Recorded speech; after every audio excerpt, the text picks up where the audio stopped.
இறை வார்த்தை இன்று. இதை கேட்டுக்கொண்டிருக்கக்கூடிய உங்கள் ஒவ்வொருவரையும் இறைவன் ஆசீர்வதிப்பாராக. உங்களோடு இந்த நாள் முழுவதும் இருப்பாராக.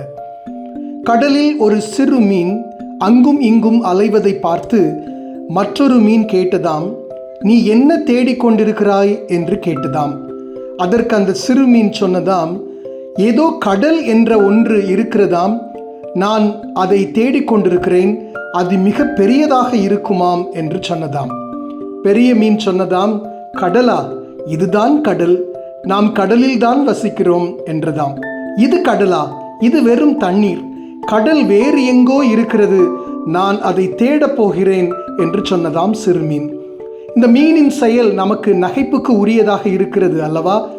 நாமும் இப்படித்தான் இருக்கிறோம். ஆண்டவர் எங்கே இருக்கிறார் என்று அவரை தேடுகிறோம். நான் எங்கேயோ தூரத்தில் இல்லை, இறையாட்சி உங்களிடையே இருக்கிறது, நான் உங்களோடு இருக்கிறேன் என்கிறார் நம் ஆண்டவர். நாம் அவரில்தான் இருக்கிறோம், இயங்குகிறோம், வாழ்கிறோம் என்கிறார் புனித பவுல். கடவுள் நம்மோடு இருந்தும் நம்மால் ஏன் அவரை உணர முடிவதில்லை? அவர் இல்லையோ என ஏன் நாம் கலங்குகிறோம்? அதற்கொரு எடுத்துக்காட்டு சொல்வோம்.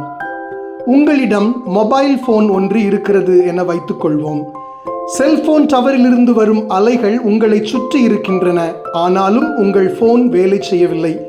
நீங்கள் செல்போன் டவரை குறை சொல்கிறீர்கள். உங்கள் ஃபோன் சுவிட்ச் ஆஃப் ஆக இருப்பதை மறந்து விடுகிறீர்கள். இறைவன் நம்மோடு இருக்கிறார், அவருடைய பிரசன்னம் நம்மோடு இருக்கிறது.